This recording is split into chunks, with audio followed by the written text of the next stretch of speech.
شیعه و سنی، اشتراکات و افتراقات. ببینید ما اشتراکاتمون زیاده. اولا نسبت به خداوند، ثانیا نسبت به پیامبر اسلام، ثالثا نسبت به نتایج و کارکردهای پیامبر. بعد بیایید قرآن. بابا قرآن یک قرآن دربسته سربسته‌ای که نه کم میشه و نه زیاد میشه. این مشترک بین ما. چرا کم میگیرید قرآن رو؟ اصلا کم گرفتن این اشتراک این توهین به قرآنه، چون قرآن تنها کتاب آسمانی تحریف نشده‌ای که امروزه به عنوان یک میراث دست بشریت هست و این افتخارش هم برای شیعه هست هم برای سنی. چرا ما این اشتراک رو، این نقطه مشترک رو اینقدر کوچیک میگیریم؟ چرا اینقدر سریع از کنار قرآن میدویم میریم اون طرفتر؟ کعبه مشترک نیست؟ یعنی ما یک کعبه دیگه‌ای داریم، اونا یک کعبه دیگه‌ای دارن؟ نه، یک کعبه داریم. خب که خیلی روشنه. جناب آخوند، سخنان شما در ظاهرش سخنان خوبی است، اما پرسش ما از شما این است: شما قرآن کریم را کتاب دربسته و سربسته که نه کم می شود و نه زیاد و یک کتاب آسمانی تحریف ناشده می دانید. اما علما و کتابهای شما در گذشته و عصر حاضر در مورد قرآن کریم باوری دیگر دارند. روایات و اخباری مربوط به تحریف قرآن در بسیاری از کتابهای معتبرتان به کرات آمده است. طبرسی در فصل الخطاب بسیاری از این کتابها را برشمرده است. فصل الخطاب صفحه 122 و 123. گرچه برخی از علمای شیعه این کفر و الحاد را رد می کنند، اما با وجود این کتابهایی که این الحاد و زندقه در آن روایت شده است و شیوخی که آشکارا ابراز کرده اند مورد تقدیر و احترام تمام شیعیان هستند. دشمنان اسلام تنها به پوشیدن لباس دروغین تشیع اکتفا نکردند، بلکه برای اثبات این افسانه کتاب‌های مستقلی تحت عنوان تغییر، تحریف و غیره نیز به رشته تحریر درآوردند. یکی از کسانی که در خصوص این الحاد کتاب مستقلی نوشته، شیخ ثقه آنها احمد ابن برقی است. طوسی یکی از کتاب‌های وی را به نام تحریف ذکر کرده است. الفهرست صفحه 45. و شیخ ثقه آنها علی ابن حسن ابن فضال کتابی به نام التنزیل من القرآن و التحریف نوشته است. و محمد ابن عباس ابن علی معروف به ابن حجام صاحب تفسیر معروف شیعیان که او را فردی ثقه و بزرگوار می دانند کتابی به نام قراءة امیر المؤمنین و کتاب دیگر به نام قراءة اهل البیت دارد که در آنها اخبار و روایات زیادی را در مورد تحریف آورده است. و از علمای معاصر حسین طبرسی رافضی کتاب فصل الخطاب فی تحریف کتاب رب الارباب را تألیف کرده است. و در مقدمه کتاب هدف مجوسیش را این گونه بیان می کند: این کتابی است لطیف و سفری است شریف که آن را در اثبات تحریف قرآن و برملا کردن رسوایی های ستمکاران و متجاوزان تألیف کرده و فصل الخطاب فی تحریف کتاب رب الارباب نامگذاریش کردم و در آن حکمت‌های بدیعی که هر چشمی را خنک و شادمان می‌گرداند به ودیعت گذاشتم. از ذاتی که بدکاران امید به رحمتش دارند انتظارم آن است که این کتاب را در روزی که نه مال و نه فرزندان سودی می‌رسانند در حق من نافع گرداند. مراجعه شود به فصل الخطاب صفحه 1. این کتاب در سال 1298 با مجوز رسمی دولت ایران به صورت سنگی چاپ شده است. مؤلف کتاب نیز جایگاه و احترام والایی نزد شیعیان دارد، به گونه‌ای که کتاب دیگرش مستدرک الوسائل را جزو مراجع حدیثی خیش قرار داده درباره آن گفتند: این کتاب اعتباری همانند اعتبار سایر مجامع حدیثی متأخر دارد و پس از مرگ مؤلف وی را در شریفترین بقعه نزد شیعیان یعنی نجف دفن کردند.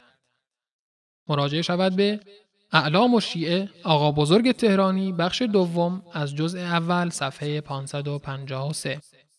حالا سخن این آخوند درست است یا موارد فوق که از کتب معتبر شیعه نقل گردید یا اینکه این آخوند تقیه می کند؟ در مورد کعبه هم با اهل سنت نقطه مشترکی ندارند. شیعه کربلا و قبر حسین و زیارت آن را صدها هزار مرتبه از کعبه بهتر می دانند. توجه فرمایید به طور نمونه.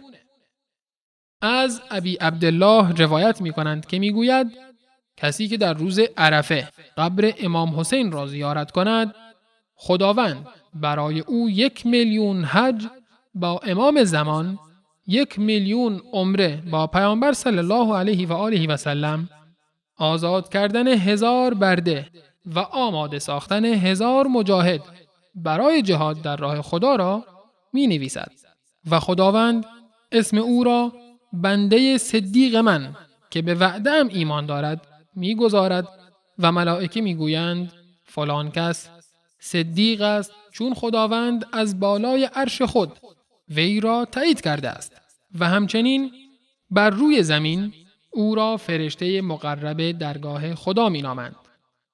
مراجعه شود وسائل الشیعه جلد 10 صفحه 360. پس وقتی قرآن کریم را ناقص و تحریف شده گویند و قبر حسین رضی الله عنه را بر کعبه ترجیح دهند، کجاست نقطه مشترک بین شیعه و اهل سنت؟ بیایید سری به کتب معتبر شیعه بزنیم و حقیقت اعتقادات شیعه را از زبان استوانه‌های این مذهب باطل بخوانیم. در کتاب الانوار النعمانیه جلد 2 صفحه 278 می‌خوانیم: وحاصله أن لم نجتمع معهم على إله ولا على نبي ولا على إمام، وذلك أنهم يقولون أن ربهم هو الذي كان محمد صلى الله عليه وسلم نبيه وخليفته بعده أبو بكر، ونحن لا نقول بهذا الرب ولا بذلك النبي، بل نقول أن الرب الذي خليفة نبيه أبو بكر ليس ربنا ولا ذلك النبي نبینا. میگوید جمع‌بندی این بحث این است که ما با آنها یعنی مسلمانان نه در خدا و نه در پیامبر و نه در امام هیچ اشتراکی نداریم، زیرا آنها میگویند پروردگارشان کسی است که پیامبرش محمد صلی الله علیه و آله و سلم است و جانشین او ابوبکر است، ولی ما به این خدا اعتقاد نداریم و به این پیامبر هم اعتقاد نداریم، بلکه میگوییم پروردگاری که جانشین پیامبرش ابوبکر باشد نه او پروردگار ماست و نه او پیامبر ماست. و در بحار الانوار صفحه 117 آمده است: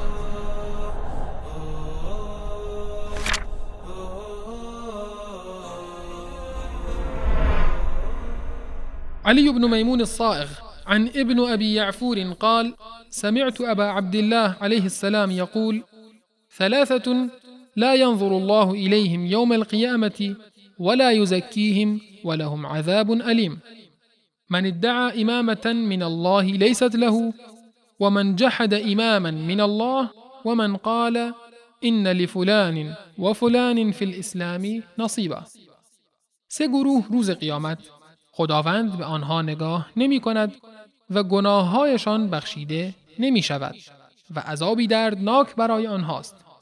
یکی از آن 3 گروه کسانی هستند که بگویند ابوبکر و عمر از اسلام بهره‌ای بردند و این قول شامل همه اهل سنت می شود که می گویند ابوبکر و عمر بهره‌ای که هیچ خدمات ارزنده‌ای به اسلام و رسول الله صلی الله علیه و آله و سلم داشتند.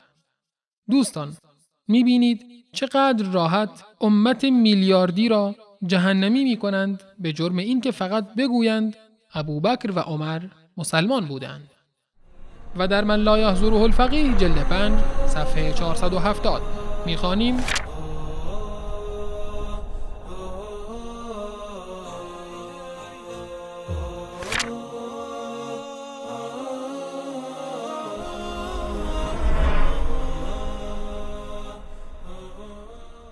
وروى الحسن بن محبوب عن أبي أيوب عن محمد بن مسلم عن أبي جعفر عليه السلام قال، فدر ادامه روایت میگوید: أرأيت من جحد الإمام منكم ما حاله؟ فقال: من جحد إماما برئ من الله وبرئ منه ومن دينه فهو كافر مرتد عن الإسلام، لأن الإمام من الله ودينه دين الله، ومن برئ من دين الله فهو كافر ودمه مباح في تلك الحال. راوی میگوید: عرض کردم اگر کسی امام و پیشوایی که از شما خاندان است منکر شود حالش چگونه است؟ فرمود: هر کس امام حق را منکر شود او از خداوند بیزاری جسته و همینطور از او و از دین او و او کافر است و از اسلام بازگشته و مرتد شده است، زیرا امام از جانب خداوند است و دین او دین خداست و هر کس از دین خدا براءت جوید پس او کافر است و خونش در چنین حالی مباح باشد. میبینید دوستان، به همین راحتی امامی را منکر بشی کافر و مرتد هستی و ریختن خونت هم جایز است. بعد میگن وهابی ها تکفیری هستند و همه را تکفیر میکنن.